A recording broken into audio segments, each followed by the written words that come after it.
tout cas l'idée qu'on s'en fait. On se demande souvent si le robot est l'avenir de l'homme. Eh bien, en Chine vient d'ouvrir le premier restaurant aux mains des humanoïdes. Ils sont en salle, ils sont au fourneau. À Shanghai, reportage Alain de Chalvron, Sylvain Gillot. C'est une sorte de Goldorak qui accueille les clients dans ce restaurant d'un genre nouveau. Bienvenue au resto des robots, premier du genre.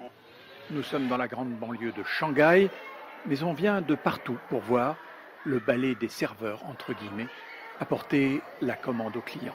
Voilà votre commande. Si vous n'avez besoin de rien d'autre, passez votre main sur ma tête. Bon appétit.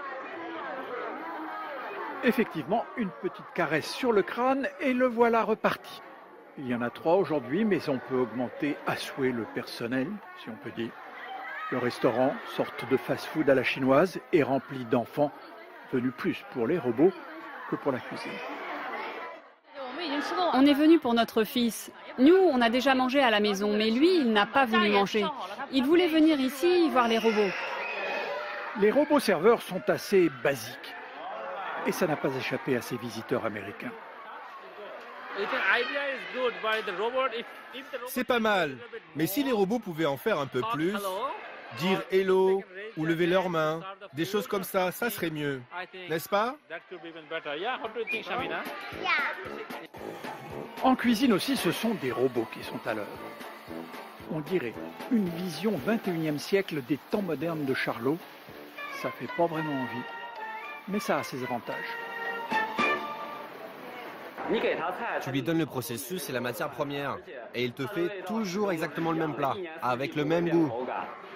Le patron des lieux, M. Song, est un ingénieur de haut niveau, un inventeur de robots. À l'origine de son idée de restaurant robotisé, un calcul économique, chaque robot valant en moyenne 5 000 € pour une durée de vie de 8 ans. On peut économiser 60% sur les salaires avec les robots. Ils travaillent du matin au soir. Ils n'ont pas besoin de repos et avec eux, il n'y a pas de gaspillage. Bingo, on fait des économies et en plus, le concept fait un tabac.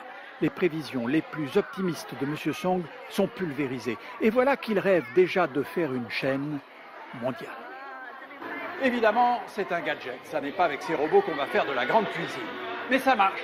Et ça marche même si fort qu'on est peut-être bien dans cette banlieue de Shanghai au début d'une grande aventure industrielle et commerciale. On parlait de l'été.